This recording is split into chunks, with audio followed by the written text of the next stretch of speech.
Hey guys, it's Denny Krahe here from dkfitsolutions.com and the Better Health 101 podcast.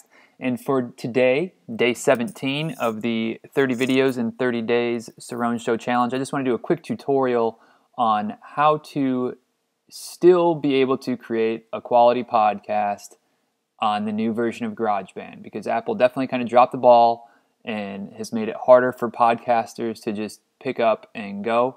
I just recently got this new computer, a nice new shiny Mac, and when I tried to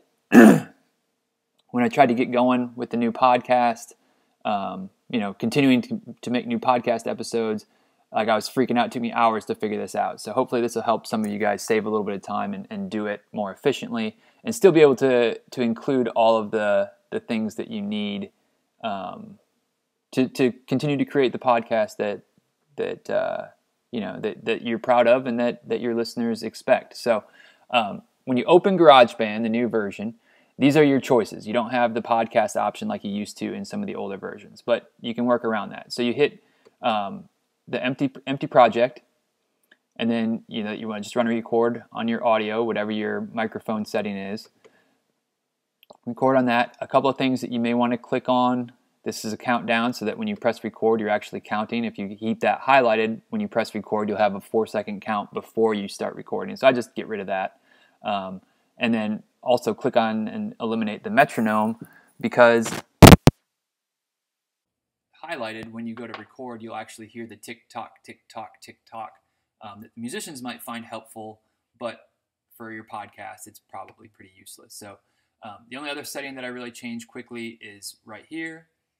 Click on the display mode instead of beats and projects and all that kind of stuff that, again, is important for musicians, but for those of us that are just talking and making our podcast, it's pretty worthless.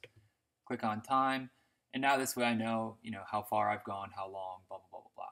So then all you do, just like before, to record your voice, is click the record button and go. So this is Denny Krahe from the Better Health 101 podcast, and this is just a quick and easy little tutorial on not only how to record your voice, but the tricky part, which is adding in some of the sound effects, some of the jingles, some of those types of things that you want to add a little bit of spice and flavor to your show. So we're about to show you that next. So then I just hit stop to end the recording, or hit the space bar to end the recording. And you can play with this if you want, all of the to edit, all the same controls to edit a little bit. You click on region, and you can actually rename it. So instead of untitled, if you've got different things, just calling it intro for now. But this part should all be pretty self-explanatory if you've been using GarageBand previously to record your podcasts.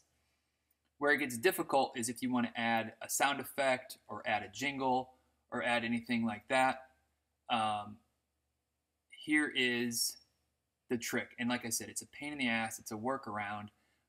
Apple didn't do any of us podcasters any favors. And I've actually kind of looked into maybe some other software, but I haven't made the jump yet. So here's what you do. Come back to your home screen, clear out so that you're just on your Finder. Click on Go. Whoops. Come on down to Applications. Click on Applications.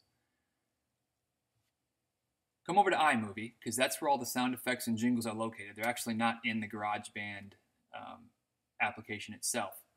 Control-click on iMovie. Click on Show Package Contents. Open the Contents folder. Open the Resources folder. Now that'll open up, obviously, to the top of the thing. You scroll down a little bit until you find the iLife sound effects. So you can also use the iMovie sound effects, but that just has sound effects. iLife sound effects has your jingles, obviously your stingers, a lot of the different sound effects that you're probably familiar with. But you can look in the iMovie sound effects as well if there's something that you're looking for that they don't have. Click the Jingles tab. Now this is where it should be easy, but again, they made it a little difficult for us. All these files are the .caf files, which won't play in iTunes. And you need to get these files into iTunes in order to get them into your podcast. So I'll just pick one that I haven't loaded in there yet, so you can see exactly where it shows up. You don't want to click on, if you click on the play button, it'll just play, but it's not getting you what you want. It's not playing it through iTunes, it's just playing it through this file. So forget that. What you want to do is control click somewhere off of the play button. Come on down to where it says encode the selected audio files. Click there. And then what I do is I'll unclick to keep it in the same source file because I want it where I can easily find it. So I want it on my desktop. So I just take that off, leave everything else the same, don't delete the source file or anything, hit continue, and now your file shows up over here as an M4A file. Now, again, don't click the play button, but just come off to the side a little bit down in the corner, double click it, and now it's playing through iTunes. So we'll just let this run for the couple of seconds. Now all you gotta do, if you want to insert that into your podcast, just come back to GarageBand. Reopen your iTunes, or your GarageBand, your GarageBand folder, or your file. Make sure you got the audio tab clicked, because that's where your stuff is. It'll be under iTunes, so in case it may start out up on GarageBand and stuff, trying to figure out what's going on, but you just click on iTunes, come on down to your recently added, and eventually it'll obviously fall out of there, but you can just find it in recently played or just anywhere in any of these, wherever you'd find it. It'll be in the music part probably. But we'll find the one we just added. So recently added, 44th Street Short. You can just drag and drop, and it'll actually even create a new track for you. So that's right there. Now, supposing maybe if this was a longer jingle and you wanted, to have a few seconds of it play before you started your intro, obviously you'd position your intro appropriately. But the problem with it now is that it won't automatically adjust the volume. So if we play it as it stands right here, as it gets there, you'll hear the volume. This is Denny Krahe from the Better Health 101 podcast. And you hear that it doesn't kind of drop down a little bit and allow me to speak over the top of it like the old versions of GarageBand did. The solution on that, again, it's a little bit of a pain in the butt, but it's not that difficult. You click on the little button here to allow the automation, and that actually starts up here. It might be minimized to begin with. So you click here, show the automation, I think it is. And then you come out, you'll see this little line, just click on that and it'll highlight it, okay? So then where do you want to change the sound? So kind of where I start talking is where I want it to cut down and become quieter. So you click once to give it the first dot, click again to give it one next to it so that it has a very short ramp. So it drops from one to the level to the next. And then by the time we get back to here, it'll be done playing, so it really doesn't matter. But if there were future effects down the road that you wanted at full volume, you want to make sure to adjust this back. So once you've got those four kind of clip breaks in there, just click on anywhere in the middle of the yellow line and hold, click down and hold, and then just drag it down to the level you want. So I usually go pretty low so that it's audible in the background, but it's not drowning out anything that I'm saying. And then when you play it,